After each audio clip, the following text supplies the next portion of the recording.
Bwana leo nipo Chanika, hapa Chanika mwisho, mtaa wa Zogoali, huu manispaa ya Ilala, Dar es Salaam. Nakuja na nyumba hii hapa hiyo unaiona hapo. Hiyo ni nyumba bana, inauzwa. Lakini check location hiyo na barabara yake ni hii hapa. Hii barabara inakuja mpaka hapa eneo la tukio. Hii nyumba bana inauzwa na bei ni milioni 13,500,000 tu za Tanzania.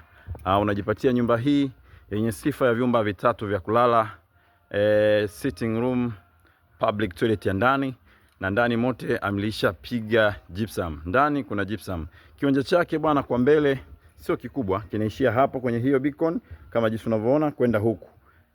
Lakini mazingira kama jinsi unavyoona, na bei ni milioni 13,500,000. Hii hapa hii kama jinsi unavyoona. Mtaa wake ndio huo. Hii nyumba iko Chanika mwisho, mtaa wa Zogoali. Umeme huu hapa huu. Umeme huu hapa, nyumba ya pili kwa nyuma tayari ina umeme. Lakini huku eneo lilobaki ndio hilo hapa kama jinsi unavyoona. Na hii hapo kama jinsi unavyoona, mazingira ndio haya. Huu ni mlango wa nyuma. Ndani nimeshindwa kuingia kwa sababu aliyokuwa na funguo ametoka. Sifa ya ndani ina gypsum.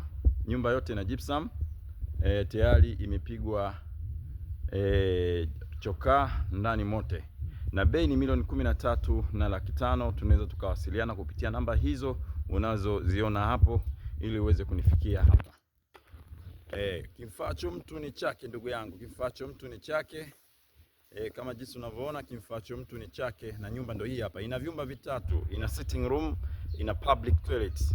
Lakini ndani tayari ashapiga gypsum nyumba yote, na rangi nyeupe tayari imeshapigwa. Bati ni la kudumu kama jinsi unavyoona, na bei ni milioni 13,500,000. Tunaweza kuwasiliana kupitia namba hizo ili uweze kufika eneo la tukio, na wote mnakaribishwa.